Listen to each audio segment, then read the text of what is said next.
Hello and welcome to what is undoubtedly both the March and the April edition of the Madaxeman podcast. We've got the full gang back together, all 7 of us this week, and we're covering the usual set of topics. There's a lot of chat about painting. There's almost accidentally a serious discussion about both the Warlord games and the GW contrast type paints as well. But more importantly, we've got a World of Wor-Wor-Wor-War Sports looking at the upcoming 15mm ADLG competition for roll call this coming weekend with guests Roy Keane, Micah and Alan Hansen rounding out our punditry. There's also Andy's quiz and all the usual chat and nonsense. So sit back and please enjoy the podcast. This means war.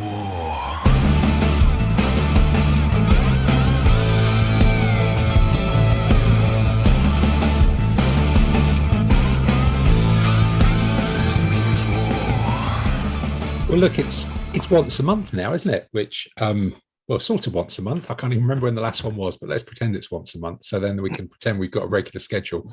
And we were going to be joined by a transatlantic guest this time, but we've decided to strategically put that off till next month for health-related reasons. But I think we've just about dragged the rest of the set of 7 back here. We've got someone walking down a street who's going to dial in later. And but Andy, you're the man you've had the Rona. You've been Ronarized or something in the last couple of weeks. And has that helped the painting? Because you've clearly not been able to go out, even more so than normal. Or what does Rona do for your painting mojo, so to speak? Not a lot, except that when I got seriously bored, it just gives me more impetus to actually paint a few things that have been sitting around for a while. So I have actually managed to paint quite a few little bits. I mean, nothing that amounting to a huge project, but I bought some museum miniatures in their January sale. You always feel like you're missing out if you don't buy something. So did you buy them when you had the Rona? A couple of packs of Indian Warriors. But did you buy them because you were at home with the Rona? Did you do any Rona-based purchasing? No purchasing. Just painting rubbish, painting crap. Yeah, okay. I mean, it got so bad that I actually painted up the Cruel Seas MTBs, which have been sitting around for about 3 years. Oh my God, that's harsh, because they're never going to be used, don't you? Really, that's the game that people have already stopped playing. And then I sort of tried a few games solo, and I realised playing it solo is really dull. And to be honest, I'm not entirely convinced that Cruel Seas is a great game unless you've either got lots of players or you've had a few beers. Neither of which you could do with the Rona, really. No, not really. No.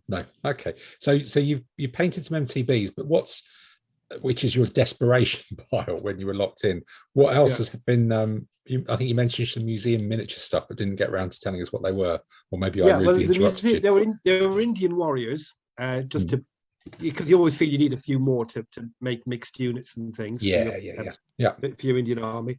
And museums selling them off a bit cheaper in January, so I think, well, I'll buy a pack or 2 of them.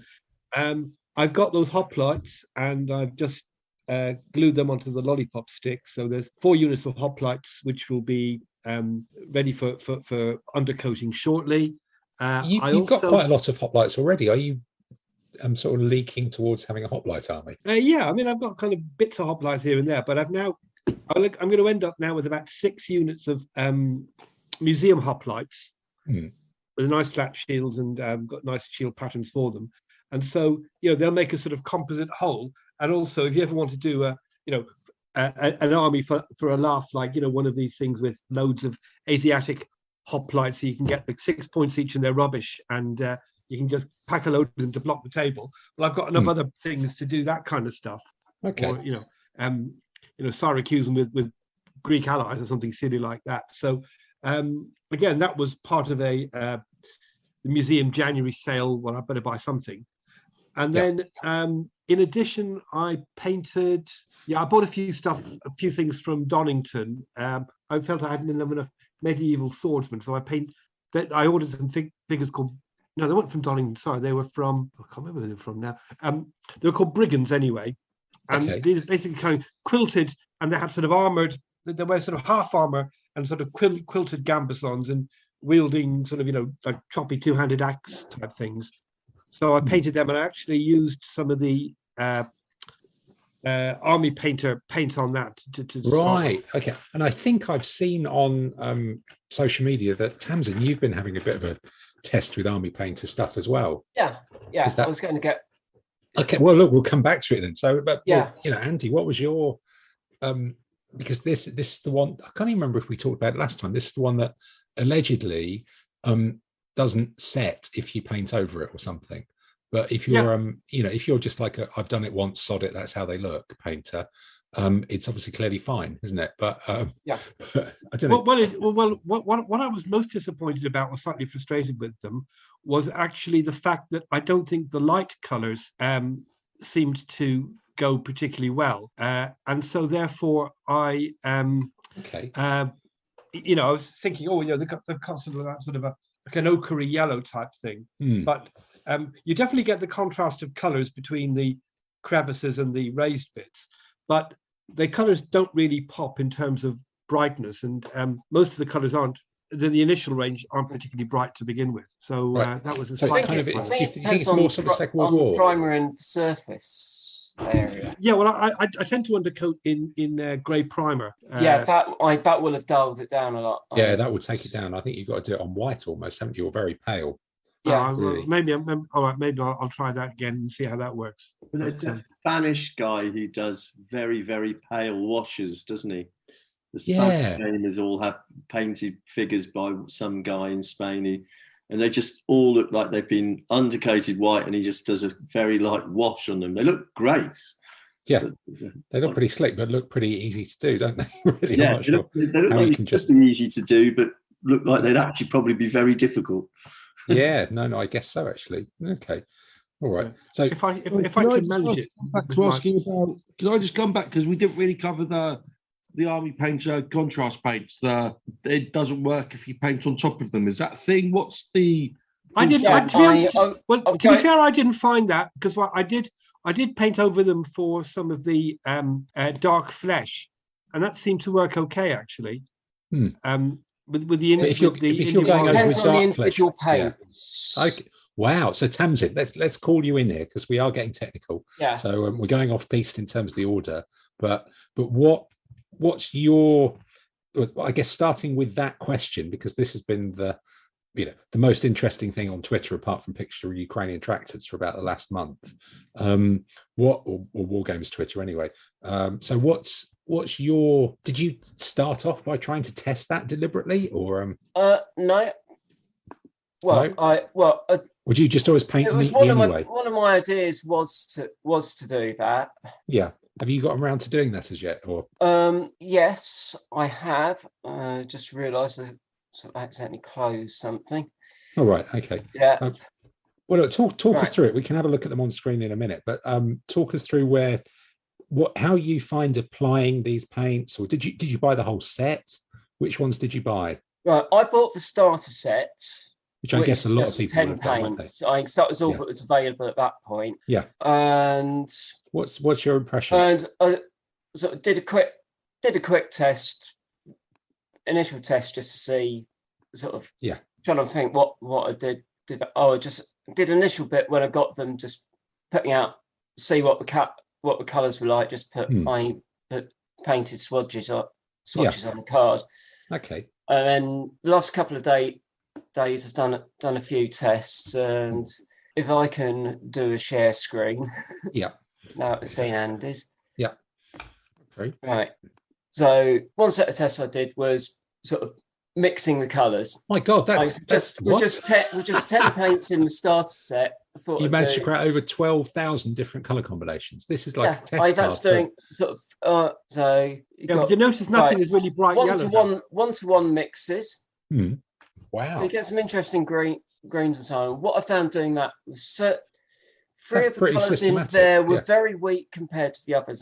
So the Pallid Bone, the Crusader Flesh, and the Zealot Yellow had a bit of impact on other colours, but not much. And three strongest colours in that set with the red, the blue, and the green. Yeah, that's the same with the contrast. The Games Workshop ones, definitely. The reds, blues, and greens are the strongest. 3-to-1, so you get even more. But sort of mixing, you get some quite interesting different shades of brown and green out from But isn't it. that just only useful if you're going to do like a Second World War Russian thing where you don't want them all to be the same? If you're going to do, or for thinking, one use for them might be for people that hate painting horses. True. Yep. Of which there are many different browns in that. You can get lots of different browns doing that. And you did these by mixing them or by over painting them? Mixing and then painting together. Yeah, so I skipped the correct ratio. I think this panel you're looking at now is the 3-to-1 mix. So 3 parts of the colours along the top, 1 part of colour down the side. Wow. And is this something that you do with most sets of paints then? Because this is not something I've ever... The only reason I did that was just to see what I could get from the 10 in the starter set. Yeah, okay. It looks like you should be working for Dulux or something.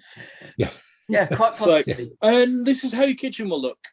Yeah. Well, hopefully your hitch is not. And then also did it onto some figures. So the ones you're looking at here, one on the left where the cursor is, that was over Vallejo's light grey primer, which is basically it's a very, very pale grey. Okay, almost white. Yeah. And the other one was over sort of black primer with a white zenithal highlighting. Okay. So there's not a massive difference, is there? Except on the face, really, I would have said. Yeah.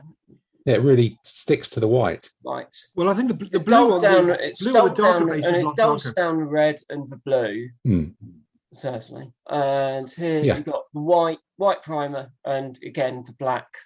Okay, that red's a lot. White zenithal. Yeah, that red's a lot brighter on just a white primer, though, isn't it? That's a big difference than the blue and the green. Yeah, because what I found, I don't know whether it was just messy application, the primer surface or what, but I found we were just putting too much of red on, but it ran quite a bit. So I've been doing some more tests, see if it's well, certainly I find with proper, well, not proper, with original GW contrast, they do run just because it's close to a wash, isn't it? In a lot of ways.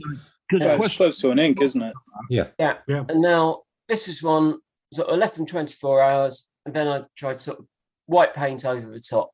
Okay. Wow. This is the magic. As you can see, yes, it did reactivate. I also tried a little bit just water, and some colours it seems to be much more bleed through. And it's the stronger pigment ones. So red, the blue, the green, it really, really So the colours which work best are also the ones which bleed the most, in a way. The strongest colours, yeah. Yeah. But if you go back, if you look, flesh over white looks quite good. Yeah, looks reasonable. Yeah. I think they probably work better with larger figures and figures with darker tones on them, rather than trying to get bright colours on 15mm figures. Yeah. Yeah, possibly. I don't know how useful these will be for 15. Because you do need to be with these because of the reactivation. You do absolutely need to be very, very neat painting. Yeah, or you need to be matte varnishing them a lot of times. Yeah. In between coats, which is just such a faff, isn't it? Or matte varnish with a spray, I imagine. You couldn't even really. Not so much of a faff for me because I airbrush. Oh, you've got the airbrush thing, yeah. But you'd need to be spraying matte varnish on them. You wouldn't even be able to do it with a brush, would you? I don't think. Yeah. To be fair, my crocodile you need to spray or airbrush with either varnish on. So I wanted to ask, and I think you've answered, but I just want to check. So, where it flows quite a lot, if I was going to do something like stripy trousers, would that just not be working because the colours would flow too much? I think they would. So, certainly with my GW contrast experience, I'd say, you're not doing stripy trousers. Really, you're doing blocks of colour, definitely. With the GW ones, it's so much easier. I find it's actually quite bright. As long as you have like the white undercoat, it's nice and bright for me for doing like silks and all that sort of thing. But definitely it's blocky ones. I wouldn't be doing tartan or anything else. It's just nice blocks. But I like using it because it's just very easy to paint with. Yeah. I think with stripy flow quite nicely off the brush. But, the texture is nice. Yeah, and they give a good finish, and it's the finish that when they dry is matte. Okay. All right. I've heard. I haven't tried contrast paints myself, but I'm told a lot of them come out quite satin. Yes, no, definitely, very definitely. Yeah, they definitely need a matte varnish coat if you're going to be toning them down a lot, or into normal, definitely into normal colours. So they are slightly different then. Sorry, final question before you go on then. What would people recommend more, the Citadel ones or the Army Painter ones? I think it depends what you want to do. If you're likely to be, if you're a sloppy painter and would need to touch up any overspills, I'd say for contrast paints. Well, oh yeah, I suppose so. Yeah, if you can be quite neat and you're happy to do sort of one coat and done. For speed paints are a lot cheaper. Okay. About half the price, maybe 50-60%. Yeah, but I wonder if price is really a thing, because if we're talking how many, because my experience with in terms of the amount of paint that you put on an individual thing, you're talking fractions of a penny. It's pennies of pennies. But I think with my GW contrast paint experience, I bought some to see what they're like, but I really think they're horses for courses. And I think they're, I like the bright colors because they look like silks and they go on quite easily. Yeah. But for the darker colors, or as you say, stripy trousers, you want to be doing that kind of 2-layer effect and lights and darks and stuff to get some contrast on them in a different way that you just can't do with those contrast paints. So I think they're part of the armory, but they are horses for courses. It's not a magic solution that's going to replace absolutely everything else, certainly not for me, but I think equally I can see myself gravitating towards wanting to find places that I could use them. So probably the classic example would be when I repainted up a load of Arab 15mm infantry.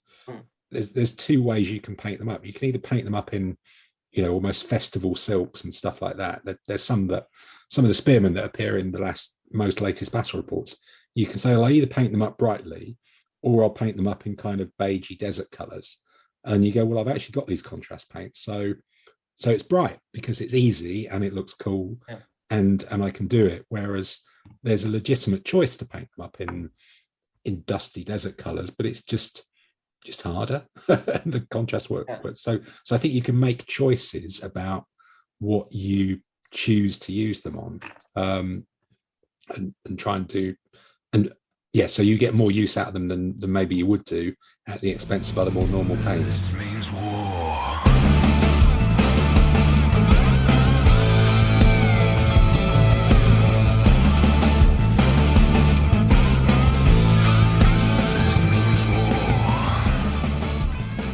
That I've been painting since, so obviously the last one with just I'd done the Imperial Romans. Oh yeah, you bang those out really quickly. Couple of weeks left to go on the Analog Hobbies painting challenge, and which were mostly spent on completing some silly stories and painting figures to go along with those.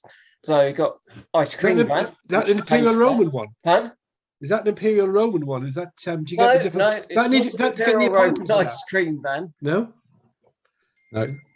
Okay. But that was part of a silly story, and then some figures painted. Yeah. Wow. They look more Sicilian than Roman. Yeah. There's quite a lot going on there with that thing. Yeah, whatever that is. Yeah. Some mercenaries in turn, whatever they are. Well, kind of. It was silly stories. But silly stories an actual game system. I had a running theme going in during the Analog Hobbies painting challenge. 2 years ago when I last took part, some of my posts had the extracts of Tamsin P, Time Traveller, Adventuress, and Society Girl. The silly diary entries. Okay. Sort of time travelling bits as a way of linking posts. This time, I remember last time I said I painted 3 variants of Oscar the dog. Right. Yes. Okay. Oscar had found my time travel device, so he was time traveling, and of course had to be rescued. So this started off a rescue mission, and it's lots of silly stories about that. Right. So you've been painting mad characters from a made-up set of stories about a time traveling dog. Okay. Well, that sounds like there's potentially a new gaming system in there, and if you put it on Kickstarter, you could probably be a millionaire within seconds, really, couldn't you? Because people will just pile into that sort of shit any old time of day, really, by the looks of it, from what I've seen. That sort of nonsense. Yeah, so we had the rescue mission, myself and Kurt. Right. And Byron, who installed the time travel device into the ice cream van. Okay. Is this going to become an entirely different blog with a parallel life of its own in some way, shape, or form? No, the stories end there. Good. Okay. Yeah, we're not trying to make anything too complicated then. Yeah. And had some merchant kisses from Bad Squiddo Games. Okay. And the other 3 dogs from the pack I got from the assault group. Yeah. It's painted up. Yeah. So cats and dogs. Yeah. So that's cats with dogs, though, isn't it? By the looks of it. Yes. Yes, of course. That's the way the ownership thing goes on. Yeah. And some Papuan porters from Eureka. Which scale are they? Huh? Are they 28s or 15s? 28s. 28s. They're supporting the US powers, are they? All the Australians, whoever needs anything or carried. The Japanese, even. Because all of them used Papuan natives. Yeah. And sort of rescue mission continuing. 2 alternative poses of myself and Kurt. Right. You were back to this. I thought. And a hover van. Yes, of course, a hover ice cream van, possibly. Yeah, because we had to go into the far future. Yeah. This is going to make no sense to anyone listening to this. It doesn't make much sense when we're actually looking at it, really, does it? It's all a bit bizarre. Yeah. But yeah, this is bizarre. Okay. Yeah, the hover van from Antonosities. The ice cream van was from Antonosities as well. Yeah, well, if you need an ice cream van, they're always top of my list of people to go to. Yeah, a silly base that I did for that post. Is that based in Liverpool because it doesn't have any wheels?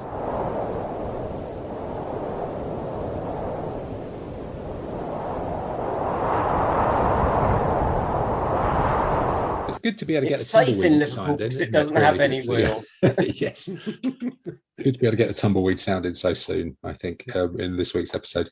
So, okay. So there's some more Japanese in there as well. So there were 6 figures left, though, which I hadn't painted because they were in the early pattern helmets, so it didn't fit in with the others. So I just painted them up for an excuse for Kurt and myself to go to the jungle. Of course, sort of Model T Ford truck from Empress. Are you ordering these things specifically, or did you just have them kind of kicking around and working? Some of them were. Some of them were ordered specifically. Others weren't. Right. Okay. And how long does it take to get a Model Ford T truck from Empress Miniatures? Have they got a quick turnaround? A few days. A couple of days. So if you need one, Andy, you could have ordered one while you were locked down. If you'd known, you could have just gone for it, and it would have been there in seconds. And actually, while you're speaking to me, I do recall I did actually make a purchase during my flu thing. I bought a few crocodiles from a guy called Mickey Arrow for the Escape from Egypt game, and I painted them using the contrast paints, and that worked well. Yeah, so they crocodiles were going because they got quite a bit of texture. Yeah, that's right. But basically, you did a green coat with them with just a kind of a yellow dry brush over it, and that worked quite well. Bish bosh, Super World of Crocodiles. Yeah, cool, absolutely. Okay, so that's the truck, Japanese. Then Mega City 1. That's sci-fi. And then you're just going to chuck in that you made Mega City 1 as well. Well, in part of it anyway. Yeah. Okay. I think last time we did this, there was just a pile of. I can't remember if it was bare or primed at that point.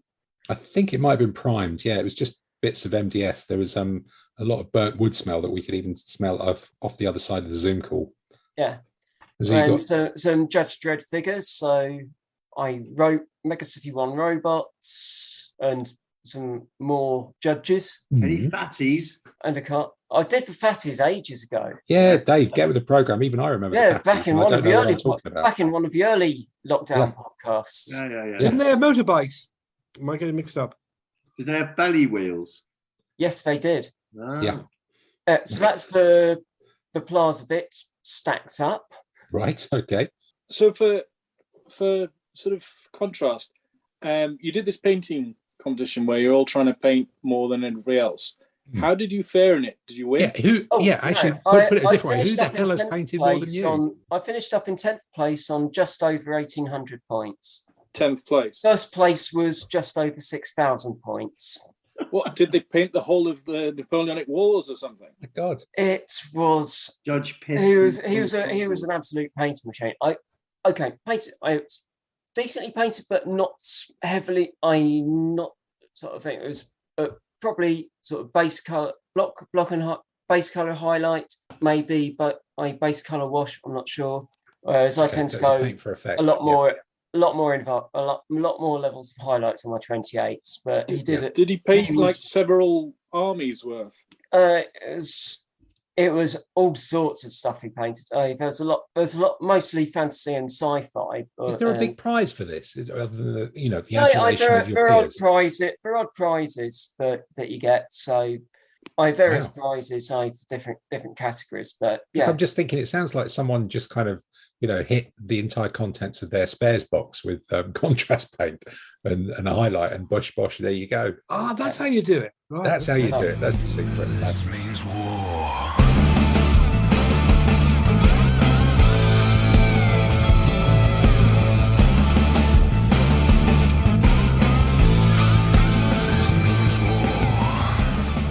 I don't think we're going to have one of those competitions amongst ourselves, are we really?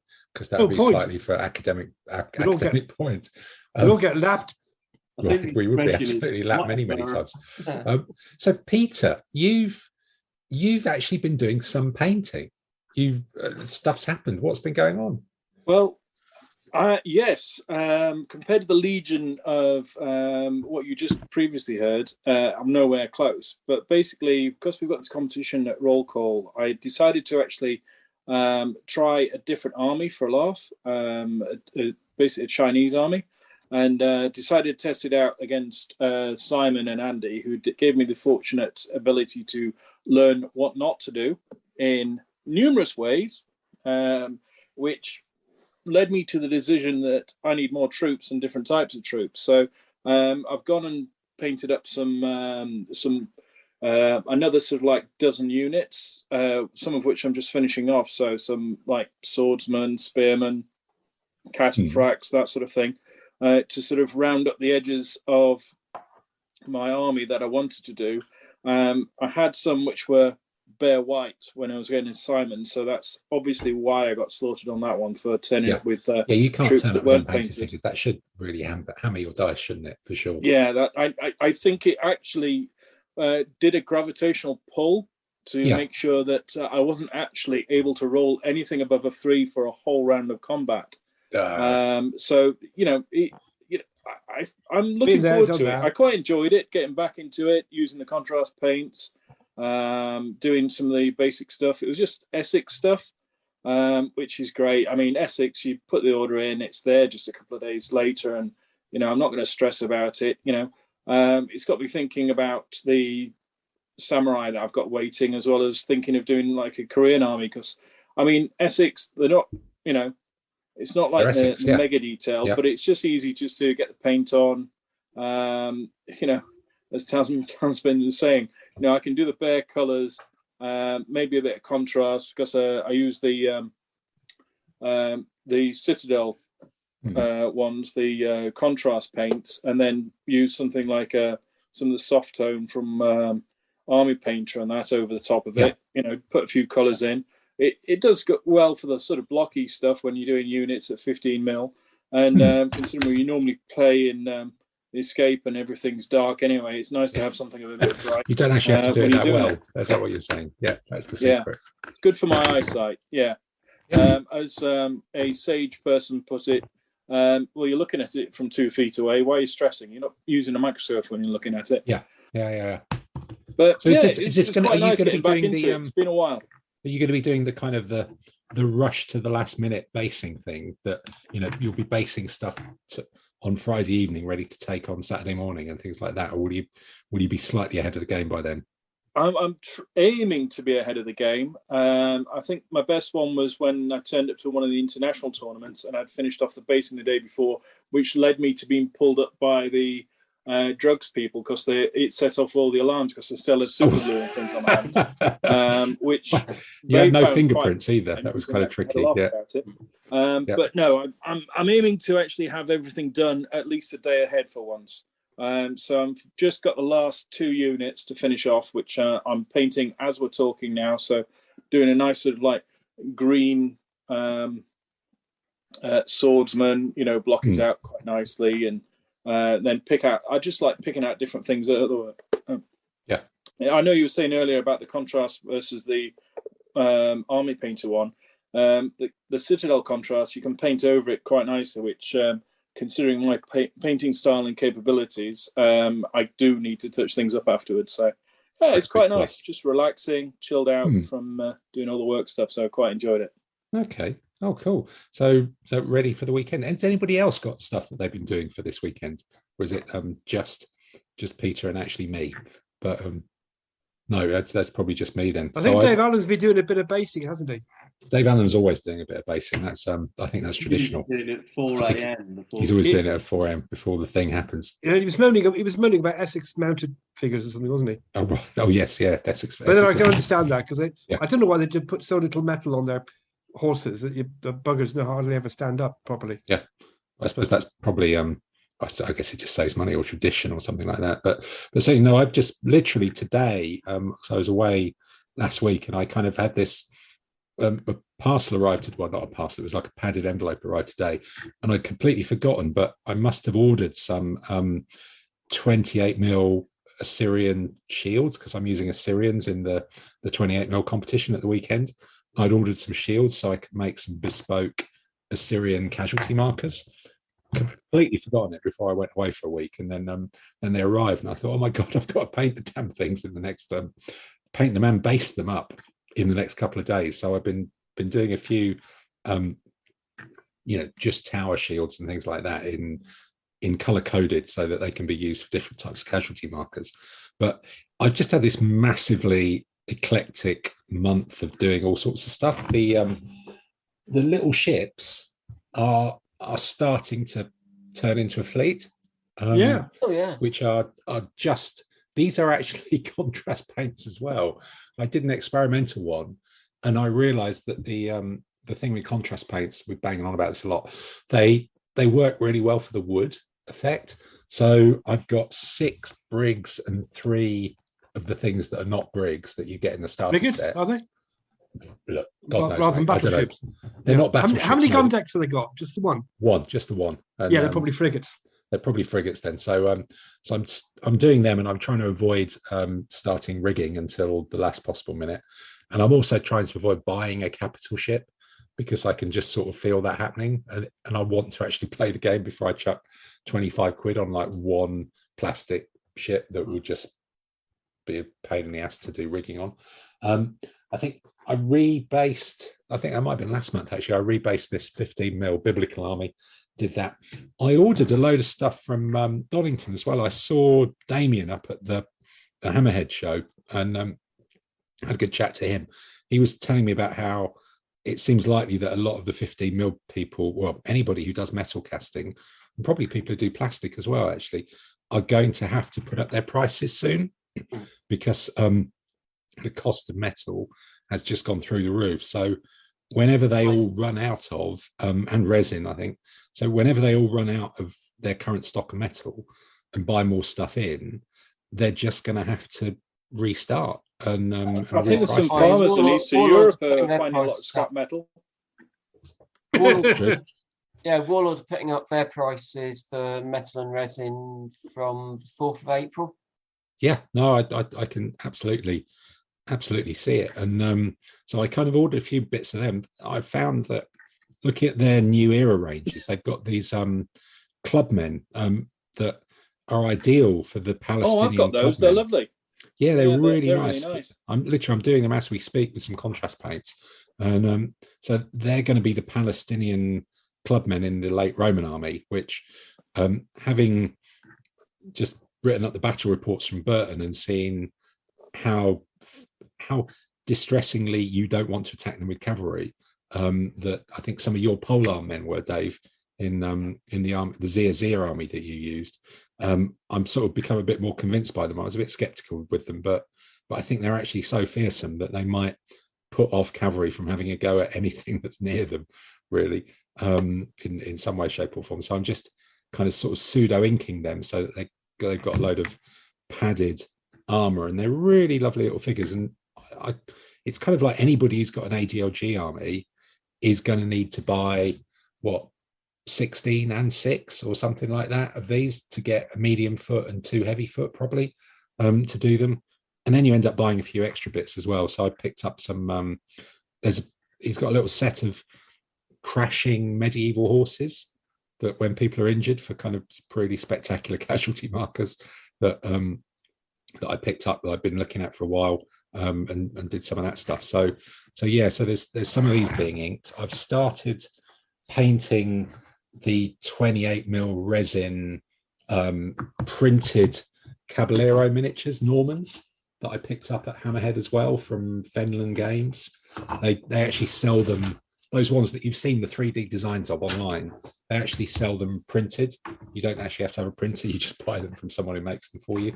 So I've just started, where's it gone? Yeah, just started undercoating some of those with so how do they compare against the cost of metals or plastics? They're about the same. Well, they're obviously more than plastics, but they're about the same as metals. They're just really fine figures.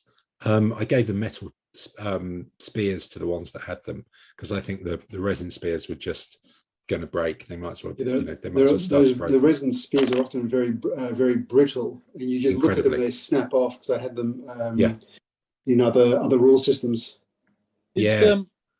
Is Damien expanding his range at all, doing any new ones? Because his Arabs were fantastic. I really enjoyed them.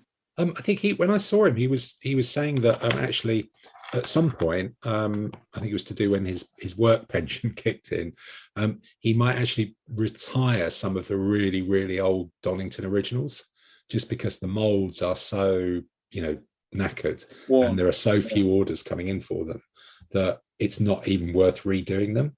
So, but he's really chuffed with those Arabs, and being able to morph some of them into these Romans is kind of cool. So I was speaking to Ian Marsh the other day, and he was saying that he'd bought a range off Markham from Vaxilia. But the molds, apparently the metal bolts that hold the two halves in place, they can rust, and that becomes then a problem. So molds can become difficult to use after a long period of time, which I imagine is going to have an effect, as you say, on the availability of long-standing design figures. Yeah, well, I did see as well something today saying that is it Timecast are going to, they're looking to sell the business or give up doing stuff with their resin buildings because the guy just wants to retire and stop. And I think QRF or whatever they're called. Foreground was selling their stuff off. Oh, Foreground have closed, haven't they? Foreground are just stopping. But QRF, the guy who runs it, he just announced recently he's retiring. Yeah. And I think he's either selling or transferring the whole range to somebody else because he said it will be out. The store will shut down for a month while we transfer, and then it'll reopen. But don't panic at the moment. This means war.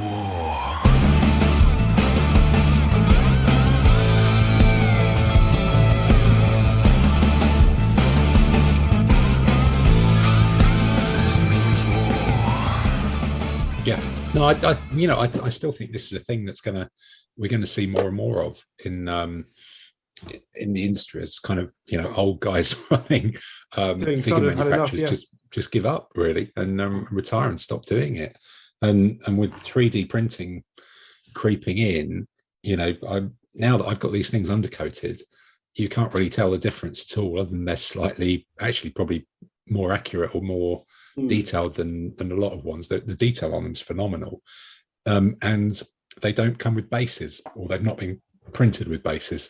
So I'm going to have to drill bloody holes in their feet and staple them to the floor, which is just a little bit irritating. But I think but there's a lot of ranges. There's 40 plus 15mm ancients companies who do stuff in metals, so you've got a lot of choice. But how long will it take till the 3D thing gets up to the 20 and 30 different ranges? I don't know. Yeah, they're getting there. So because I'm quite keen, I quite like some 10mm fantasy armies, and there's lots of the old Warhammer ones are no longer available. So lots of people have morphed the models enough so that they don't get sued, but they're still recognizable. You look and go, that's an elf, that's whatever. And a couple of the companies who do it, the guy who makes all the 3D models and the STL files, there's a few of them who have now branched out into making 50mm Roman armies, 50mm, I've seen those, Gaul armies. Yeah, and they look very, very, very nice. I've seen 15 and 28mm sort of World War II. Yep, that would be a print as well. I mean, World War II is a perfect thing for 3D printing, or because there's obviously no copyright. No, so there's so many tanks as well. Files and then file print. There's, I mean, Damien's Donington Arabs, they were fantastic, but it's hard. I know when we've spoken to him before, it's hard building out a whole range, because speaking to them and some of the West Wind ones, it's like you've got to try and build up a range so people then buy into it and build it up and collect it as a group. So either they've got to heavily invest, and I can see that coming in on the 3D printing, because if you can do then small batch printing, especially the granularity of some of the new printers is absolutely amazing. And so if you've got the config file set up, you can actually get it to set out to print out, say, half a dozen figures, and have that printed out, almost to order. If you've got, say, 3-4 printers, you can actually print out different batches and have them to be sent. And the tipping point is, at what point is it something that you'd want to have set up at home and ready? I think we're a fair bit out. I mean, I'm fairly geeky, but it's just, I've looked into it. It's just the amount of hassle factor of setting it up and figuring it and everything. Sort of resin printer, cleaning station, and curing, and for sort of UV curing bit, and sort of working space around. We take up a typical office desk. Yeah. Well, the thing with the with Finland, which is where I got these Caballero ones from up at Hammerhead, and these other companies who do it to order, I found my kind of thought process going around. The thing with 3D printing is, if you see it on Twitter, people always go, "Oh, it's so bloody cheap! It's so bloody cheap! You do loads of them," and it's like, and actually, I've kind of gone, no, this is just a really nice figure, and it happens to be 3D printed.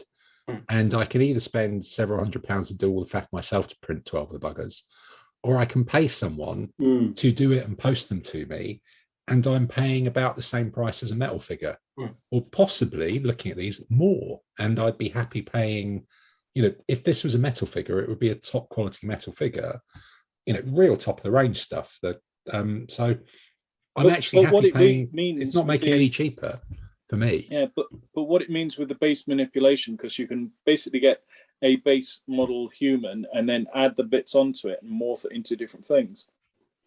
Yeah, but there's got to be some art to that, though. Well, no. That's the point.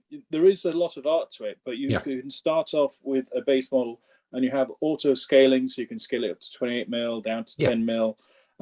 You can also how it's set up and configured. Of course, as an artist, but what it means is, because they're basically computer files, and you're printing them to order, as opposed to building out the whole mold process and then testing it and everything else, you can actually do and have a wider variety of types of figures and movement to put across that sort of like that movement, and so it's not as static as we've seen in some of the older ranges. No, but I think it's just thinking through how that will be done, and it won't necessarily be, us 7 faffing around on computers, moving an arm on everything. It'll be somebody producing the master 3D CAD, whatever it's called. You buy it on Kickstarter now. And then it'll be some other, there'll be whoever's clever at it will make 50 different variants, and then people will download the different variants. So it'll put a different person in the supply chain, won't it? Yeah, there's a whole bunch of especially in the sci-fi and the 10mm fantasy ranges, there's a whole bunch of people who are really good at making the STL files, the raw source files. And then there's a whole modding community around there where someone will release the file. It might be like, Tim, remember your classic FX soldier guy doing that. that you have that one mold, and then someone will get that file and they'll tweak it and play around with it, so you get the core shape will do different things, and they'll often release it free back into the community and all that. So you do get those whole modders running around. But you were saying before about one of the challenges, or one of the things, and this is where a good designer is better compared to obviously a hack like, say, me, is a good designer will be able to design the file so that if they originally designed for 15 mil, if it sizes up to 28 or sizes down 10 or 6 mil, it sizes correctly. Because I know with some of the lead molds, when they did it from the original masters, the original like 30 or 40 mil masters, sometimes when they resize it to 15 or 25 mil, it looks a little bit fattened sometimes. So like, I've seen some models where the chest is quite thick, but it's got spindly arms or big thick arms and all that, because the way it's shrunk down hasn't come cleanly. So you'll get the better people who know how to. And I think everything comes down or go and up. then you'll end up with different files for different scales. Because one of the things with these Caballero ones, I think a couple of the guys have got swords and they're just broken. Full stop. They're broken. And the sword is perfectly scaled for a 28 mil person, but as a thing for a figure, it's nonsense. And if you scaled it down to 15, it would fail to exist. You couldn't even look at it; it would fall off. So there will almost be a mini 28 mil figure, but somebody will make fat hands, or something like that, and big daggers and stuff to make some of the. But then you end up with a normally proportioned figure with a massive kind of clubby like dagger, and then you need to make them into a chubby little 15 mil. So maybe there is a thing about 15s and 28s do need just different designs. They won't just magically scale up. And I think it might be that 10s to 15s can scale, but 28s is suddenly you can do something pretty amazing with a 28 mil that if you start scaling some of the pieces down, they're just not going to work at 15 for materials technology purposes. I would have thought, but I don't know. So that's a digression. What was before I finish up? I've also finally started painting up some 10 mil Napoleonic cavalry, the French cavalry that I've had kicking around for a while, these little Pendragon figures. But quick quiz question for you: what uniform colours should the Lancers be? So I've got some geezers with Lancers. Green with grey trousers. Green with grey trousers. Guard. Well, they're not going to be Imperial because I don't know. And then blokes with long swords and then square hats with like things on. Should they be green? Let me see. Show them. Those are probably Chasseur Cheval, which probably should be green. If they've got the kind of, they've got the straight. They've got sort of ordinary coats rather than the fancy ones with the frogging on it, have they? Yeah, they've got. I think they're Chasseurs à Cheval, and then I've got some other ones that I've done with blue. Yeah. If they've got the fancy bomber jackets, they're hussars, and they can be a variety of colours. Hussars can be all sorts, but so the Lancers should be green, and should the Chasseurs à Cheval green with grey trousers. They've got sort of helmety type things rather than shakos, haven't they? They've definitely got helmety things, and some of them got right. And I think the pennons are sort of red and white. If you wanted to get fancy. Okay, all right, red and white. Wow, that's taught me more than I need to do. So I think that's been most of it, a load of shields. So who else we do? Mr. King of Sting, Adam. Have you been doing any painting, or has it still been World of Child, Very Cricket, and a quick trip to Burton? Well, I've got to say, over the past few months, I have done absolutely no painting whatsoever. And painting, apart from Burton, I've been doing no toy soldier playing either. At the moment, I'm actually struggling to describe myself as a wargamer due to the lack of general wargameriness. Yeah, but you look like one, though. You still look like one. Yeah, I'm 50. All 50-year-old blokes look like wargamers. That's what I'm saying. No, absolutely. Yeah, there. You're fitting it. I was actually thinking, should I actually come on a Wargaming's podcast? But then I thought, it's this podcast, so to have someone that doesn't play war games at all probably kind of makes sense. Well, honestly, I've listened to enough other war games podcasts with people talking about, very, very complicated projects and stuff. And you're thinking, these people never get around to actually bloody playing the game either, do they? Really, honestly, that's like, possibly they don't even paint; they just buy it from other people. So I don't think that's it. As long as you can, occasionally go on social media and witter about it, you're much more active in the community than most people, I would have thought. All right, brilliant, nice one then. I'm definitely the war gamer. Good. And then at some point we were talking about we may well do a let's talk about what we did wrong at Burton. possibly thing to look at those match reports that have just. Has Dave done any painting? I don't think you've asked him yet. No, Andy, I am in the chair. You know, I am the whatever that woman is called, who is in control. But you've got no authority. You don't have the authority. I do have the authority, Andy. Yes, I'm afraid I do. But so I won't ask Saunders. I'm going to do it my way because it's the way it is. And Simon, I've not asked you either. How's your painting been going? Yeah, fine. Not as busy as Tamsin. We all pale into insignificance when we see her level of painting. But I did manage to finish my New Kingdom Egyptian army with all the options, I think, this week. Good. So like Andy, I got attacked by the museum miniature sale. Yeah. And then so I got a whole bunch of the various chariots, because with the new options in the army lists, I needed some way to identify elite versus armored versus included general. So you had to buy a whole bunch of options. You had to buy loads more. Yeah, definitely. But yeah, so I got a couple of pharaohs with the big hats and all that going, go that way, gentlemen. They're all good fun. And then I got filled out a whole bunch of proper bowmen, proper swordsmen and all that, because especially now the swordsmen are 6 points in ADLG, but cheap as chips.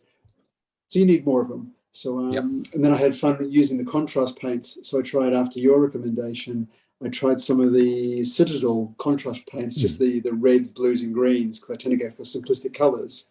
And I've done all the tunics in different colours, so you're going to identify elite, mediocre, and average by the different colours. And then did all the ribbons and the Egyptian helmet head type of things with the reds and all that. So I think it'll look really good as the Assyrians trample over. Simon, the stripy hats, did you do the stripes going like forward and back or going round and round? Yes, to all of them. Because I started doing sort of a round, sort of circular going down the head. And then I looked at some other models, went, I should have done it, back to front type of things. I've done it in a couple of different ways. At 15 mil with my standard of painting, it looks bright enough. And if you don't like it, yeah, no, it's roundy is just a pain in the ass to do. So doing the forward and back stripy is just easier. Oh, yeah. That reminds me. I did get to use gold on some of the figures as well. You used some gold. Oh, excellent. Good. Got to be consistent. Sorry, you just reminded me, Simon. Okay. So did you get do you manage to base them with sand, I guess? Was there a big sand dunking moment? Proper Egypt? Yeah, because I use a consistent sanding base across all my miniatures these days, so just easier, because I've learned how to. It's the Dave Saunders patent pending basing scheme, and I've not really figured out how to do anything better than that. So pretty much all my basing looks identical, which makes life a lot easier. That's very sensible. Very, very sensible of you indeed. Oh, good. Yeah. Okay. So well, you've invoked. Really good. Good. Well, you've invoked the word Saunders then, so we will. Thank you, Andy, for reminding me that he's still there, right in the middle of the screen. Dave, what have you been up to, mate? What have you been doing? Have you been working? Have you been working for other people? I've been working. I've done a bit more painting for other people, but I have to admit that's stalled a bit because I've just been working quite hard. But I've painted up. I've converted my fog Macedonian camp into an ADLG Macedonian camp by shrinking it by 30%. What is in a Macedonian camp? Is it? It's iced on command with a load of guys stood around a table, scratching their chins and rubbing their heads and looking very confused. Right. Oh, okay then. So it is a jolly old thing. So basically, in the last month you've just done something camp. No, and I painted up the fortified camp that we all got given at Alicante. I'm still annoyed about losing that. I don't know where I went. I'm really pleased with that one. They were definitely really good, wasn't it? €5 at Pamplona. Yeah, well, maybe. Hey, Tim, we could talk, because I have one, so we could do a deal somewhere. Oh right. Oh, okay then. Oh, that might be a side deal. We'll open a different. We'll open a single Zoom channel then to try and do that offline some way. Mine looks really good. Look, there it is. Yep. No. I'm convinced. I'm utterly convinced by that. Telling me that he had two and he had a spare one, so I don't know where he got his second one from. Yeah. Yes, that could be it. It could have been on somewhere in a tapas bar. It may have been purloined. Yes. Oh, they're confused. Yes, they do look confused. They're also buying insurance from a man with a bit cart. like the PHGS Confused General. Yes, something like that. Okay, so that's been a relatively lightweight month on the painting front for you then, but just a more of a week of or a month of actually doing work and things like that. If I see any more armoured 17th century cavalry, I'm going to fall over and faint. Right. Fall over and faint and scream. Okay, good. Well, I think that may mean that we've gone around and done all the world of painting. This means war.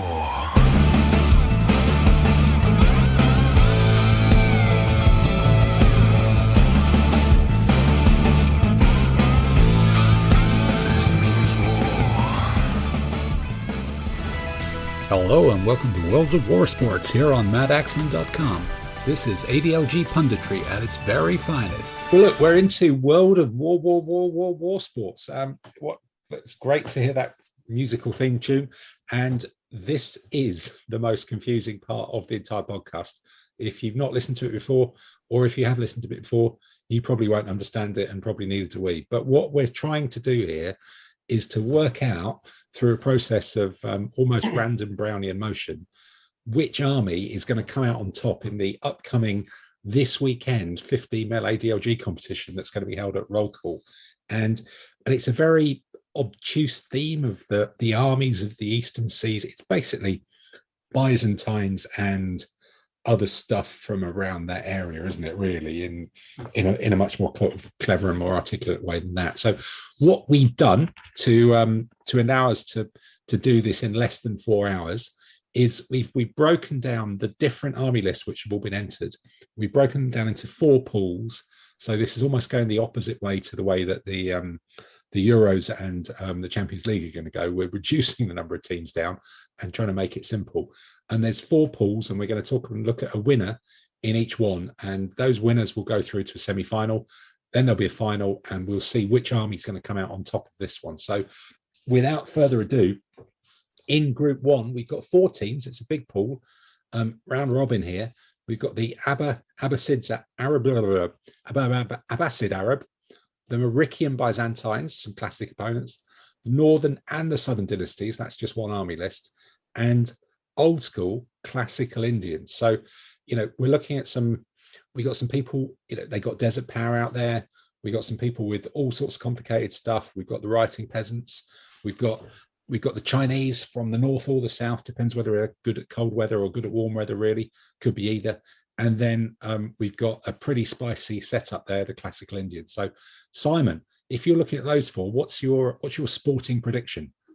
And I know this is a week in which Shane Warne has sadly passed away, and that must be, quite meaningful for you in some sort of way. But what do you think? Is there a spinner in there? I think the Chinese Northern and Southern dynasties can be quite a good army, because I've taken that to Spain, and that's did quite well. I think he managed to get 4th in the competition, because you can get so many different options between war wagons. There'll be lots of pole arms and things like that. So it'll give the Indians and the Byzantines a bit of a run for the money. So I'm biased. I'm going to go for the Chinese army since that's what I've been playing a lot of these days. Okay, so you're just going bang straight in there with Chinese bish bosh. That's done. Fantastic.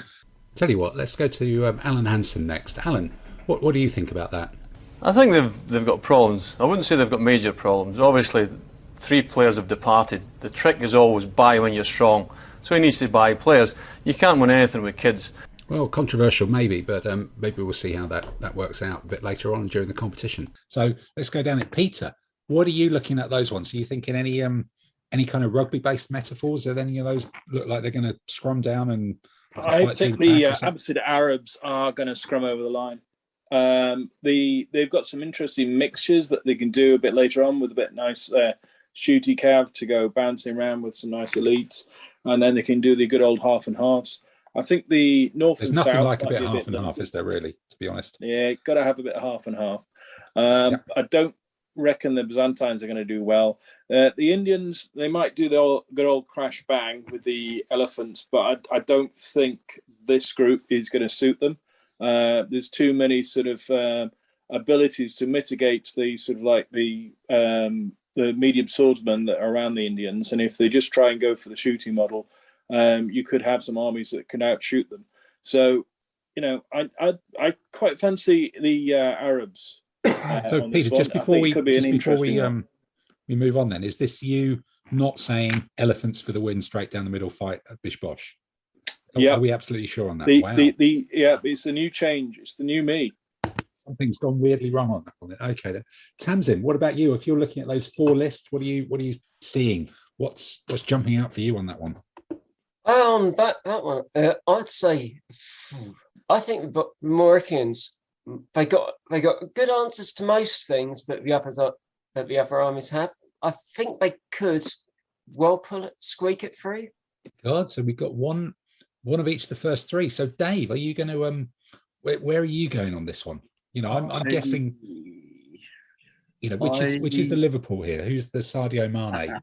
Right. Okay. So normally I would go with the Abbasid in this sort of period, but I actually think that the Moroccan Byzantine is the best choice in that army because it's got more shooting. The Abbasid's not got enough foot shooting, and its shooting is mixed medium spear and sword, and I think they are susceptible to the impact of cavalry, and I think the Byzantines will have more maneuverability to take out the Abbasids, Ghullams, and impact. So I would definitely go Moroccan. Okay, big on the Moroccans then. Shall we call him Micah Richards, see what he thinks his expert opinion is? Look at the disgust in his face. He's crying. Right. Predictions, mate. What's your prediction? I know you want. Oh, so it's Moroccans are creeping into the lead then. So, Mr. Adam, King of Sting, what are you seeing here in this little group of death? Well, I'm going with the Abbasids and the Arabs. After our sort of like Burton adventures, I'm going to just sod off the Arabs because they just really annoy me at the moment based on the personal annoyance. So I'm going to bin them. The Moroccan Byzantines, I don't think it's the best Byzantine list. It's not my favourite Byzantine list, so I'm not going to go with them. Northern Southern dynasties sound like they've got a bit of a multiple personality disorder there, and an army with mental health issues sounds like it might not do too well. So, and finally, the Indians. I know Kohli's not capturing them anymore, but they've still got Bummer and Shami sort of like leading the attack. And the IPL. Once they get in, they're in, aren't they? Really, they're in for a long haul. And they're difficult to get out of the crease. And so I'm going to go with elephant straight down the middle, Bish Bosh. Bish Bosh. It's are you practicing this in the hope of growing more hair again? Is this are you following the Peter principle and see how that works? So okay, so we've got 2 for the Moroccans, 1 for the Abbasids, 1 for the Chinese, 1 for the Indians. Andy, what about you? Where are you going with this?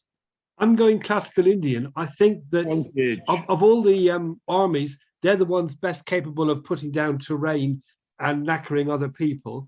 And as long as they don't let other armies around their flank, they, I think, would beat most things in a head-on clash with the elephants scaring off or deterring a lot of the mounted stuff in the other armies. And, a sort of mixed foot stuff would be good enough to shoot things off. And if they're next to elephants, it's going to make them a little bit hard to beat. There's no knights in this theme. So the worst thing they're going to face is impact cavalry, and they get the +1 against mounted in the first round. Have you been reading the rules while you've been off with COVID? This sounds like really technical. Yeah, that's a bit, yeah. You get a +1 anyway, whether they're either bowmen on their own or mixed. Fine. And, if they're next to an elephant, that's going to nerf the mounted a bit. So I think, because of the IPL, the Indian Pachyderm League, I think the classical Indians are the ones to go for. Oh my lord! So it's a 3-way tie then, with what might normally be my favourite army, the Abbasids, not even in it. Never mind. So where do we go with this then? Well, no, it's a 2-way tie. Sorry, isn't it? It's Moroccans and Classicals, both with 2. So of those 2, which one would I look? If they're in a matchup, I think the other one to make it a 3-way tie. Yeah, but then we could be here all night. So from practicality purposes, I think we don't want to be going into extra time. This has to be decided on the evening, and we don't have a mechanism for penalties. So I think I'm going to say, narrow the pitch. Let's put the Indians through because because it's a while since I've had a curry, and so seeing the Indians go forward would be a tremendous result. So that's good. So even if it's sprout based, for sure.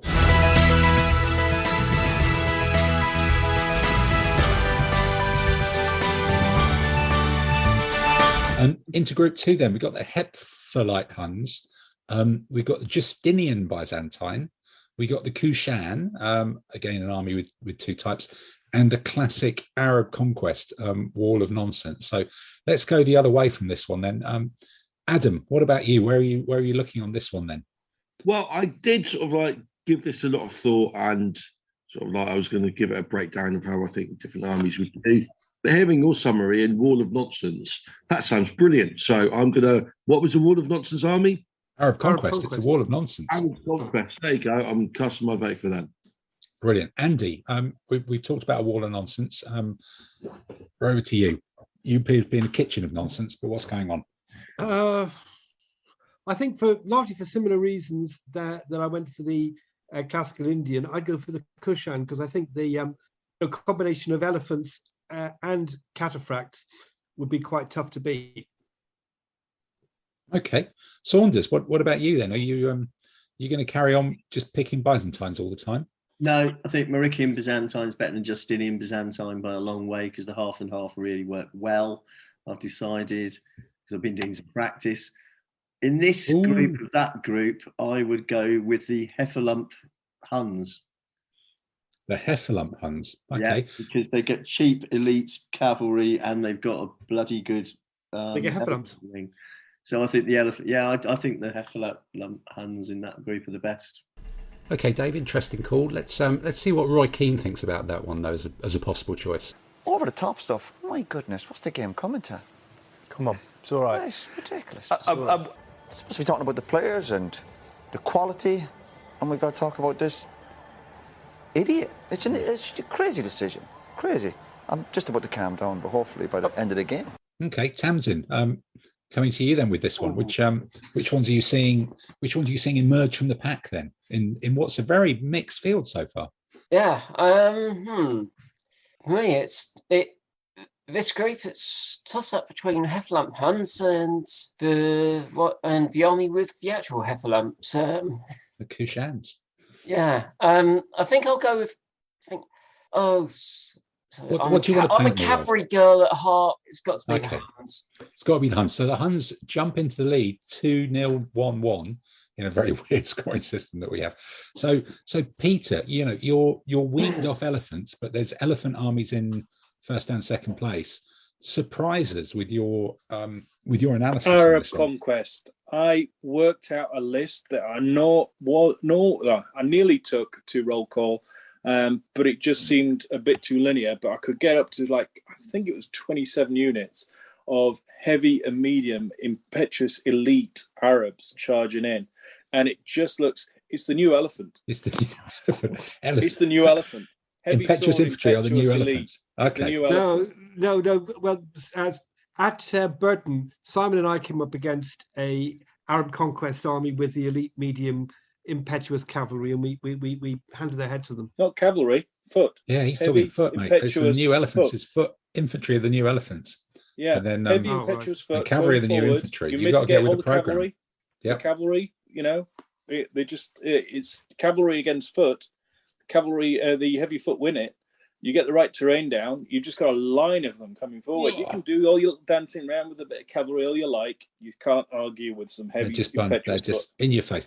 So, Alan Hansen, Peter there is saying it's all about the width and pushing on with the flanks and doing stuff with heavy infantry. What's your view on that one? The trick of winning the championship is having strength and depth. They just haven't got it. Okay, that's pretty clear. I think we've got your view there, Alan. So with 2 Arab conquests, 2 Hepthalite Huns, and then some also ran. Simon, where are you on this one? I'm with Peter. I'm going Arab conquest. With the new changes to heavy foot, with them being able to move at 3 UD up until they get within 4 UD of the enemy, heavy foot armies can hoof along quite substantially, and especially in a period with these other 3 armies where there's nothing that can quick kill them of anything particularly terrifying. You're going to have a whole bunch of heavy swordsmen impetuous right up in your face as a Byzantine army, that's going to really say, hello, I'm here to push you off the table. And, I think that means that's saying hello to a semi-final of India against Arab conquest. So we're going to the second groups. Well, then. unless you vote for the Heptalite Huns. Yeah, but Andy, why am I going to do that? I don't want to prolong this agony any more than I have to. Really, yeah, fair enough. To be honest. Right. Okay. So, group 3. Then we've got some classics here. We've got the patrician Roman, a classic smokers army. We've got the Sasanian Persians. Were they their opponents, or was that something different? Or did they carry on for ages? And then the Sui and Tang Chinese, which I don't think is where me and Adam went to in Burton, but it could have been. So of this group of 3, going around the other way as usual, Simon, starting with you, going from top to bottom. Patrician Romans, they're Romans, could be good fun. Persians, lots of cataphracts, probably quite linear and a bit boring. For me, the Sui and Tang Chinese, again, one of those crazy Chinese armies where you get a bit of everything. I think, though, in this period here, I'll be going with the patrician Romans because they'll probably have lots of supported heavy foot, and they'll be able to stop the cataphracts and anything particularly terrifying, and they'll just grind you to the ground. So you're going for the Italians, even though they've just been knocked out by the North Macedonians. Yes. In the actual World Cup or whatever it is. In fact, that is the World Cup, isn't it? Yes. Yeah. Okay, then. So you're going Italy, even though they're out. Peter, what about you? The Italians won a rugby game, and you're Sui and Tang Chinese. Sui and Tang, is that just more tasty for you? It's got that sort of flavouring, that sort of nice little blend that it's just going to be a delight on the table. Once you've had one, you want another one. Yeah, something like that. Okay. So Tamsin, what about you? Which one are you looking at? Which one would be best in Mega City 1? In Mega City 1? I don't really know there. The horses are going to be a problem. It's quite possible with all the time travel, warp yes. bits that have happened there that they've all appeared at some point. Yep. But I think I'm going to go with the Sui and Tang. Okay, so you're putting them into a 2-1-0 lead. Dave, what about you? We've got some classics here that have been great armies in their time. Patrician Roman, I lost to it on Monday. So Roy, do you think that's a good basis for making a decision?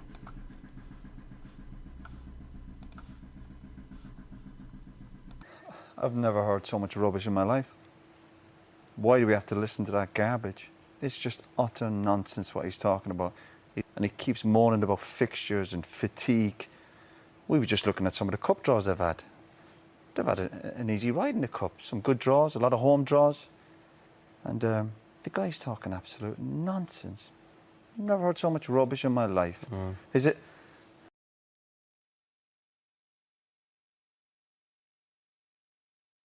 Right. Okay. So it's 2-2. So Mr. Finkel, which one are you looking at? The once popular Sassanids are not even getting a look in. I would go with Patrician Roman, partly because when I played Peter a few weeks ago, I used Patrician Roman and actually managed to win with it. My God, it must be the miracle army. Okay. Well, yeah, it's unbelievable, yes. Adam, clearly you may have heard all you need to know here, given as someone who's not actually playing very much at the moment. Patrician Roman appears to be able to win on its own. Which one are you going for? Well, I can't actually vote for Patrician Roman because that just sounds like I'm saying something sort of like nice and positive about Reigate, which even though this is going back decades, would still leave me feeling a little bit dirty. So I can't say Patrician Roman. The Sui and Tang Chinese, I don't know. When I've looked at the Tang list, I thought, they're very similar to the Nightferenian Byzantines. So for some reason, I hold that against the Tang rather than the Byzantines. So, and also the Sassanid Persians have got the most interesting trousers. So I am going to vote for the Persians. On the basis of trousers, that's very good. Okay, so I'm just trying to remember really. Are we 3 for 2 for the Tang over the Patricians? At the moment, it's 3 for the Patrician Romans, 2 for the Sui and Tang, 1 for the Persians. So unless you wanted to vote for the Sui and Tang, it's a patrician win. No, I must admit, I'm a big fan of patricians. They can go fast down the rings. They can go big with the cavalry. They can go defensive with a solid sort of midfield of heavy barbarian foot. You can faff around with the legions. And I'm painting up some Palestinian clubmen at the moment. So I'm going to put the patrician Romans through into the semi-finals as well. And so at the moment, we've got the lineup: classical Indians against Arab conquest, and then patrician Romans against the winners from Group 4. And the winners from Group 4 is a very interesting mix. We've got thematic Byzantines, or thematic possibly, or unless it's thematic, which would be an ex-Chelsea and Manchester United midfielder. Thematic. We've got the Three Kingdoms Koreans, and we've got the Vikings, an unusual one to appear. So Mr. King of Sting, out of those three, one of which includes the word three, which always strikes me as a bit of a cheat. It's a bit like when ABBA had that song that sort of said number one repeatedly. The Three Kingdoms Korean, thematic Byzantines, and the Vikings. Which one is jumping out for you? Well, Three Kingdoms sounds a little bit schizophrenic, so they're going to struggle on the table. Vikings, well, I don't know. I just like the Matics. I think they were one of my favourite 80s bands, the Matics were, and they're one of my favourite Byzantine armies, so I'm going to go with them. Okay, let's go with the Matics. Right. Lee Rank Mayer, you picture changed in order, so slightly weirdly on my screen, but that does mean I come to you next. I'm going Vikings. Bunch of guys with full hairy beards, two-headed axes, and they've got their own TV show. They've got to win. You're basically saying, like nearly all of the rest of us, you're just jealous of anyone else with hair and you look up to them. Basically, yes. Yeah, that's basically it, isn't it? Right. Okay. So one for the Matics, one for the Vikings. Andy, where are you at with this one? Viking. Oh, yes, you painted up a million of them, haven't you? That must be. Yeah, I painted up a bunch of them. And also, as I say, they've got a couple of TV shows on at the moment. I've been watching The Last Kingdom on Netflix, and there's this thing called Vikings Valhalla, which is a follow-up to the original Viking series. Are they all dead in that one? If it's called Viking, are they actually all dead in it? If it's Viking? Not yet. No. It's Leif Erikson is apparently in it, and the character Leif Erikson, and it's not the tennis player, no, or no. Is that not a real one? Okay. Or he's not even Sven-Göran Eriksson. Okay, that could be it. Yeah, or Ulrike Jonsson. He's actually the manager of the Vikings, I think. He could be. Mr. Saunders, what about you? Where are you jumping out of that one? Certainly not the Three Kings in Korean.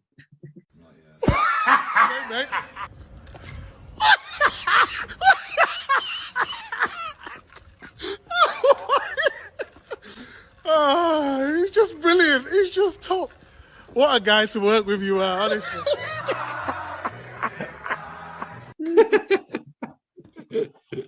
No confidence in your own army. Well, that's good to know. Okay. No, I'm that list. I'd go Viking. I would go with a Ukrainian. Oh, pro-Ukraine. Oh, he's next generation. He's pulled out the must vote, hasn't he? Yes. That would be the laydown, wouldn't it, rather than the Viking? That could be it. Ukrainians. No, there's Ukrainian armies in there.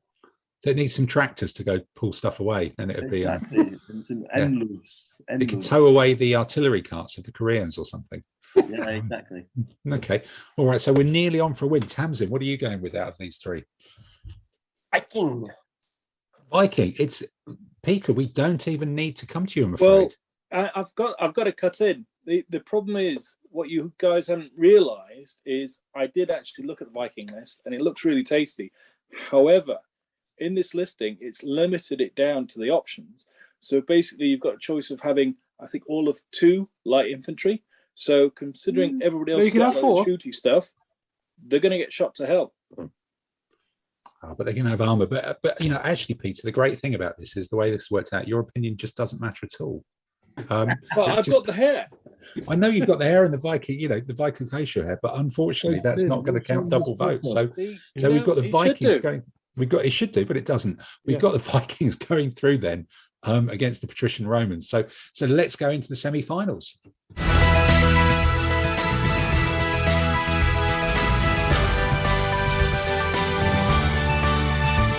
So first semi-final, and we're getting into the sudden death stage of this, which, given we've killed off 9 other armies already, is pretty accurate. So we'll start in the middle. So classical Indians against the Arab conquest. What a matchup. Well, I suppose the Arab conquest never quite got that far. They delegated it to the Khurasanians and the Abbasids and stuff, didn't they? And it took quite a while. So Mr. Saunders, who are you saying? is the power of Islam going to sweep into India, or are they going to be repulsed? Arab conquest all the way. The Arab conquest has got to have the elephant slaying base of elite javelinmen. It's got elephant slayers, right? Okay, just elephant one. Slayers, which is going to be the thing. But I think all those impetuous, heavy foots, even going into terrain, is just going to swamp that. It's a no contest. The elephants might kill a couple of guys, but the bowmen will get murdered by the heavy foot, impetuous elite. Interesting theory. Well, Micah, Roy, do you think that sounds like a fun army to be playing with, though? No. You're there to win, remember. Yeah, you can win, but you can have a smile on your face. No, not for me. Fair comment. I suppose it is a competition after all. Okay.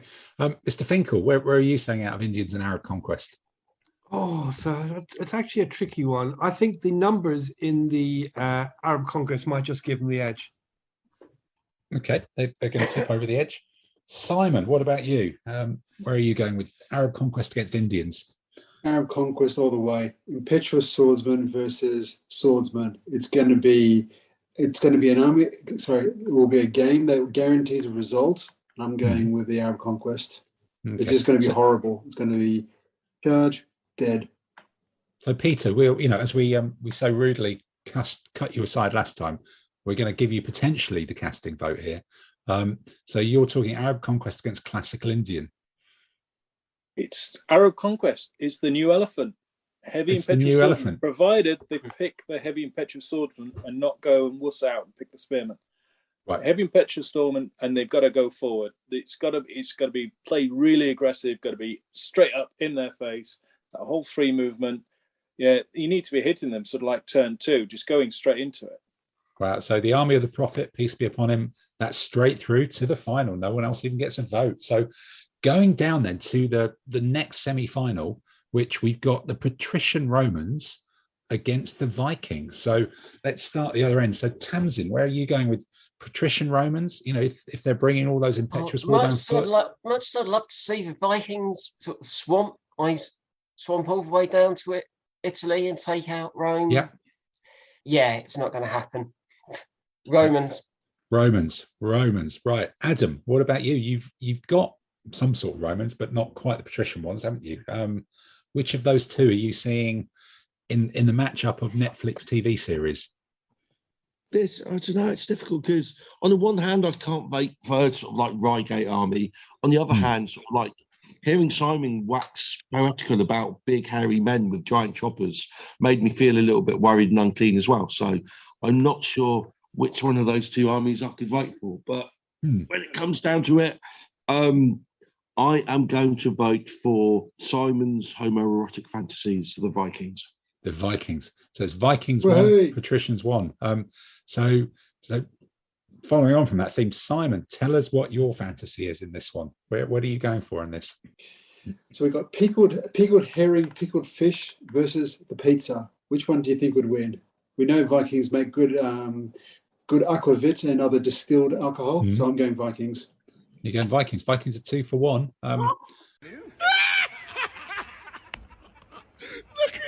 Look at the disgust in his face. He's crying. Right. Predictions, mate. What's your prediction? I know you want. Okay. Peter, what about you? Where are you going with this one then? Vikings against patrician Romans. Who is Vikings, the new... patrician Romans won't have enough shooters. The Vikings will just come straight forward and get hairy straight into their face. Don't you think the patricians got? No, we're just picking on the Italians because the North Macedonians have done them, isn't it? Well, Vikings 2-handed choppers straight in there. Okay, so we're 3 and 1 then. So Saunders, what about you? Where are you up to on this one? Patrician Roman. It's got a better command and control. It can have 2 brilliant generals. It can float around. It's got 2 bowmen. It's got 2 cataphracts. And you have the Frankish ally running straight down the middle with 5 elites, impetuous infantry. The impetuous infantry and the impact infantry will kick the Viking spearmen completely into touch. So Patricia, is that better command and control down to Roberto Mancini's hair? Is that really a big part of it? Because it didn't really help in midweek. But I don't think he's very patrician. He's more of a plebeian. Okay, then that's the thing. So we're 3-2 as we come to Andy. Then, Andy, what are you going for? Are you going for the old school Romans or the new hairy Vikings? Well, the Vikings have got better beer, and they've also got huscarls with two-handed weapons. They can be armored. They can have missile support, which mitigates a lot of what the enemy can do to them. And I just think that their own impetuous stuff is more than a match for the any patrician Roman Frankish allies who are impetuous. So I think that the Vikings would have the edge. Wow. Well, I would have probably gone for the Romans myself, but it's 4-2, 4-3 if you count my vote. So we're going through now into the final. So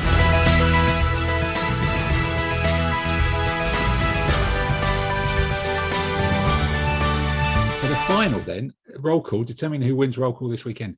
We've actually got the Arab conquest against the Vikings. So it's sort of historical, which I suppose is appropriate because these are all from the same time period. It's not an open competition. But let's just start right at the top and go through it. So Peter, you've got the Arab conquest, the new rock and roll, no elephants there, against the Vikings, the new rock and roll, no elephants there, heavy foot. How do you see that game playing out? What's going to be happening for it?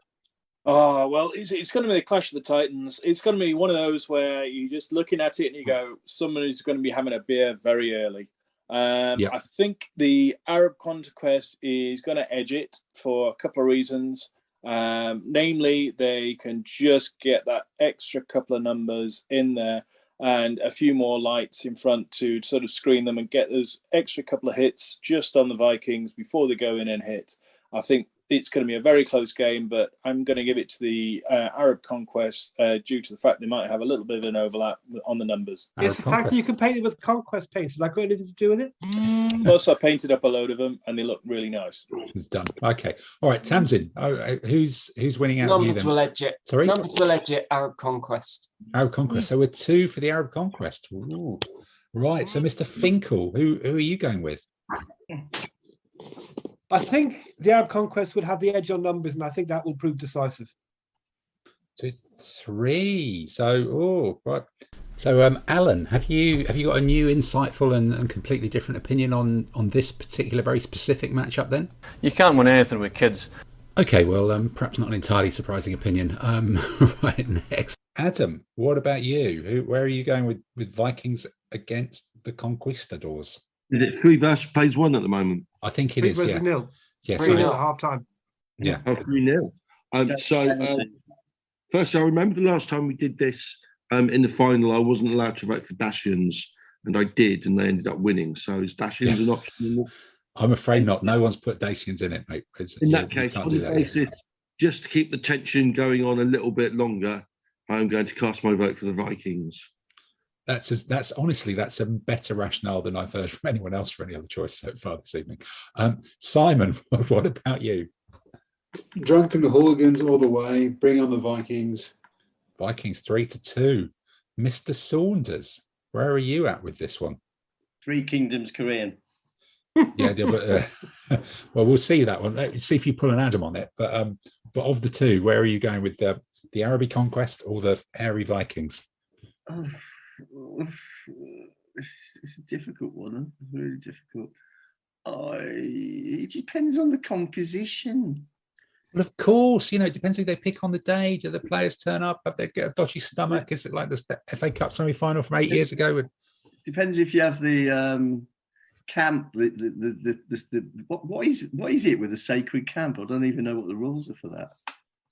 I don't think anybody else does. Nobody else does. Nobody else uses them. Okay, we'll go with the sacred camp. Arab conquest. Arab conquest. So it's a win for the Arab conquest. The Arab conquest sweep through to victory, which is great news for Ian Sewell from the War Club and Paul Frith and Paul Frith as well. So there's 2 Arab conquests going through to contest at each other in the final. So I think that does thankfully draw another line under World of Wor-Wor-War Sports for this weekend.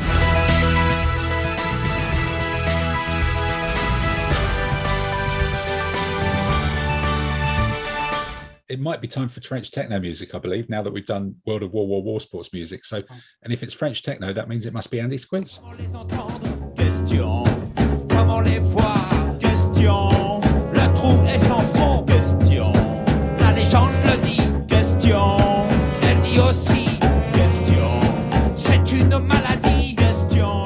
So, Andy, you got a COVID-based quiz? Is this No, not COVID-based. Bedridden warriors of our time? Did we do the answers to the last quiz last time? We didn't. I can't remember. We didn't know. We were building up tension for a whole month. Beer-based. Yeah, the beer one. Yeah, right. Yeah. Okay. So the previous questions were, first one was, in addition to Germany, which World War II nation's army had a general called Hofmeister? Was it France, Canada, or South Africa? South Africa? France or Canada? I don't know. It was actually Canada. Okay. Right. Number two, in which 1917 battle did the Australian Imperial Light Horse make a cavalry charge armed only with bayonets? Beersheba. Correct. And number three, in which year was the Battle of Bir Hakeim, where an outnumbered French brigade held up a German offensive for over 2 weeks? Was it in 1870, 1914, or 1942? 42. 70. 42. Yeah. 42. No, Wow. it was in the Operation Gazala offensive in May 1942. Fantastic. More music. Question, comment les voir? Question, le trou est sans fond. Question, la légende le dit. Question, elle dit aussi. Question, c'est une maladie. Question. And Andy, you're back with them. So it's not a bedridden with flu type symptoms general quiz. No, you've done something nothing different. like that. No, it is hopefully fairly topical because it's Russian naval mishaps. Okay, all right. Right. So question one, which of these mishaps has befallen the aircraft carrier Admiral Kuznetsov? A, in 2009, a fire broke out causing a short circuit, causing the death of a crew member from carbon monoxide poisoning. Or B, in 2018, while undergoing a refit in dry dock, the dry dock sank, sending a 70-ton crane crashing onto the ship and causing a 5-meter gash. Or C, in 2019, the ship caught fire during repair work at Murmansk. Wow. So which of those do you think may have happened? The question is, which of those do you think may have happened to the Admiral Kuznetsov, which is Russia's only aircraft carrier? Okay. Right. So question two is more mishaps. Which of the following mishaps befell the Russian Baltic Fleet en route to the Far East during the Russo-Japanese War, 1904-1905? All of them. Everything. Well, wait till you hear this first. Right. So first one is on 21st of October 1904, during an encounter with British trawlers in the North Sea, which the Russians identified as Japanese torpedo boats, although Japan is 20,000 miles away. The cruiser Aurora was engaged by 7 Russian battleships, and the ship's chaplain was killed. Sorry. Or B, as the fleet left Tangier, one of the ships snagged the underwater telegraph cable, severing communications with Europe. Or C, the second in command, Admiral Folkesham, died en route, and the fleet commander suppressed the news so as not to harm the fleet's morale. And therefore, during the Battle of Tsushima, his squadron thought that he was still in command, where of course he was dead. Do these questions last longer than some of the wars they refer to? Probably, right. Yeah, good. Okay. Third one's a bit quicker, right? Okay. Yeah. In the last 20 years, which of the following Russian nuclear submarines has caught fire? A, the Daniel Moskovsky in 2006. B, the Ekaterinburg in 2011. Or C, the Oriole in 2015. All of them, probably. That's a possibility, isn't it? Well, look, thank you, Andy, for those questions themed on the world of Russian Navy. Let's have some French techno. Question, comment les voir? Question, le trou est sans fond. Question, la légende le dit. Question, elle dit aussi. Question, c'est une maladie. Question. So as we kind of come into the final closing stages, then I guess a number of us are doing the roll call thing this coming weekend, and I've got other stuff coming back. We're sort of back into normal gaming, and a month is what's coming up in the next month. Roll call this weekend. I've got 25 mil Assyrians. Dave, I'm guessing you've got Koreans. You've got Koreans. Peter, you're painting and basing something to finish as we speak. Yep. It's all right. The lists are out. You can say what it is. No. I'm just finishing off the Chinese, but the other thing I'm going to be working on next is the samurai. And the samurai are going to get started by the next one. Okay. And Simon, what are you taking this weekend? I'm taking my Qin Chinese or Qin Chinese again. Oh, okay. Taking this weekend, I've got the Su Tang Chinese. I thought you said what am I painting? No, Wu Tang Chinese. Su Tang. You've got Sui and Tang this weekend, right? This is gaming and stuff like that.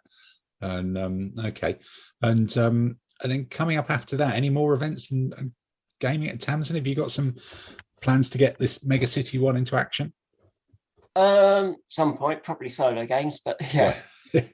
That's going to get started. Yeah. See some action. In terms of gaming, hopefully I'll get try and get a couple of games in at the club. I had a game the other week against Simon Finney, and my Allen's beat his late Imperial Romans. Oh, well, that was with just two of the commands on the tape because I had one command on a flank march, and wow, they did arrive, but did very little. It just in time for the victory parade. But I had very little to do. Okay, all right, that's always nice. Okay. Any more events coming up? I think Dave, in 2 weeks' time, me and you are off to Germany, aren't we? Yeah, going to Germany. A hoot. Playing a Schloss. And trying to visit a Roman history museum and the Battle of Bastogne as well on the way, which should be kind of epic. And then, is there anything else in April, or is it just Easter? Do we all have a break? There's not much in May, is there? There's just the London. There's the one day. It's the one day, yeah. That seems very thin for. It does, doesn't it? Maybe there's some other events up north or something. Yeah, that'd be good. Let's go and beat the Northerners in a one day. Let's travel up to the frozen north and see what's actually happening on that one. That could be it. I wonder if there's any other events coming up in that. So actually, it could be like a couple of months of just being sort of calm and sensible, couldn't it? Really, that'd be a bit weird. Isn't there nobody going to Scotland for anything? There's normally events in Scotland when weird things are happening. Anything happening in Scotland. Yeah. What else does it say? No, there's provisionally. No, they've got a provisional date of 8th of May for the Northern League. So we're doubled up on that one with the Southern League, and then we need to decide about whether we kind of cheat into the bank holiday. Isn't there the Birmingham one? That's at the end of May, isn't it? End of May, beginning of June. It's over the bank holiday weekend, which makes it either really good or really difficult, doesn't it? Which we need to work out because the challenge. That's the at the NEC. So that's the Games Expo one. But the Queen's decided that that's her Jubilee birthday. So it's the Thursday, Friday before that is the bank holiday weekend. There's a whole bunch of tournaments happening in the States over the next couple of months. If you just want to nip over there. Possibly, but I think no, that's probably a step too far just at the moment for some of the smaller ones. I think so. It might actually be a fairly light on the old tournament scene, apart from the next 2 weeks when there's one or two kind of going on. So we could have some more tournament nonsense. Adam, are you going to organise anything else down on in Entoyment? I need to crack on and do the Southern League one for December. So I was putting the date in. I put the date in for that for. So I need to get information out of that in the. When's that going to be, Adam? When we were talking about when the Southern League ones were doing, I said that I bagsied the end of the year one, I think. So November, December time. Yeah. And then Warfare goes on sale this month as well, doesn't it? Warfare goes on sale around the 20th, I think. Haven't I got a ticket for Warfare already? No, that we've already. Warfare was last year, Dave. Oh, right. I thought I got a ticket for Warfare this year. You won't, because they're not on sale until the 20th of April. So that'd be quite a challenge. But we've got 3 ADLG periods now because there were so many people last time. We need to do a podcast for the Worlds, don't we? Oh, the Worlds, yeah, that'll be coming up. That's in early June, isn't it? Yeah, we need to do some actual thinking about armies and practicing for it. But if on that kind of thinking about armies and practicing on that jarring, discordant note, which probably doesn't make any sense to anyone who listens to any of this. It's probably time, as the clock ticks on British summertime, for us to wrap up for another month, and we shall see you with the answers to Andy's quiz and some more commentary on other bits and pieces in about a month's time. So I've been me, you've been you. We together are all saying goodbye. Goodbye. Goodbye. Bye. Bye.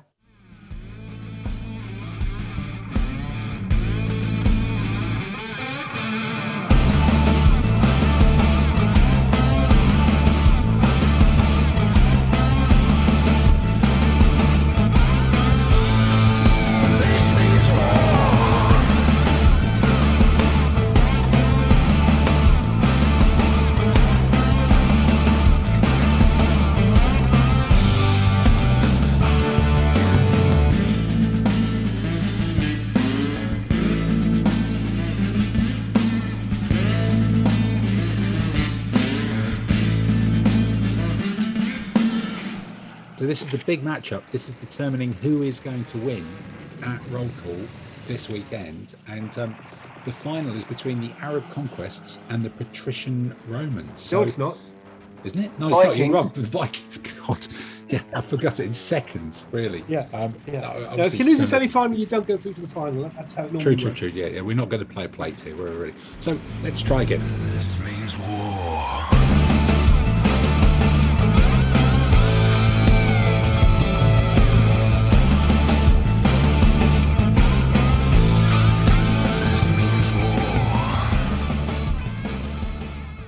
Yeah, you can win, but you can have a smile on your face. No, not for me.